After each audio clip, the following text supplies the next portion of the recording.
સલવાવ Swaminarayan school highway bridge નીચે service road ઉપર પડેલા જીવલેણ ખાડાઓ થકી વાહન ચાલકો ત્રાહીમાં।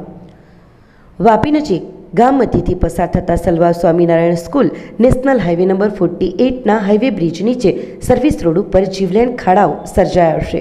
આ ખાડાના મરામત માટે હાઈવે તંત્રની ઉદાસીનતા થકી વાહન ચાલકો ત્રાહીમામ પુકારી રહ્યા છે, તેમજ અહીંથી અવરજવર કરતા સ્કૂલના વિદ્યાર્થીઓ પણ ભારે હાલાકીનો સામનો કરી રહ્યા છે। વાપી સલવાવ ગામે સ્વામિનારાયણ ગુરુકુળ સલવાવની સામે આવેલ હાઈવે બ્રિજના સર્વિસ રોડ ઉપર બંને બાજુએ મોટા ખાડાઓ પડી ગયા છે। આ ખાડાઓમાં પેચવર્ક કરી વાહન વ્યવહાર યોગ્ય બનાવવા માટે તંત્ર દ્વારા તાકીદે પગલાં લેવાય એ જરૂરી બન્યું છે। આ રસ્તા ઉપરથી 24 કલાક વાહનો પસાર થતા રહે છે। મોરાઈ અને બલીઠા ફાટકના વાહનો માટે પણ આ જ એકમાત્ર નજીકનો બ્રિજ હોય ઇન્ડસ્ટ્રીયલ વાહનો પણ અહીંથી પસાર થાય છે। તદુપરાંત અહીં સ્કૂલ અને કોલેજ કાર્યરત છે, જેમાં 5000થી વધુ વિદ્યાર્થીઓ અભ્યાસ કરતા હોય તેને લેવા મૂકવા આવતા વાહનો દિવસભર દોડધામ કરતા હોય છે।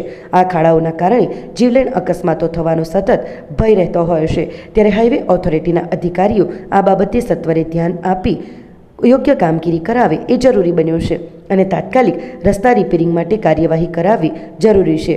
આ સમસ્યા બાબતે જિલ્લા કલેક્ટર તથા સાંસદ ધવલ પટેલ પણ આ બાબતે ગંભીરતા દાખવી જવાબદાર તંત્રને સત્વરે રસ્તાની મરામત માટે સૂચના આપે એવી લોકમાંગ હાલે તો ઉઠી રહી છે।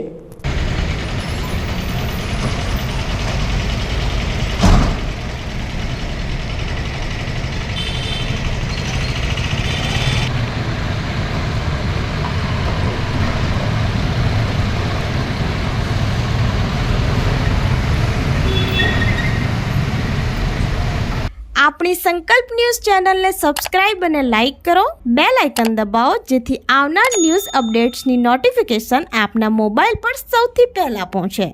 Like, subscribe and share the video.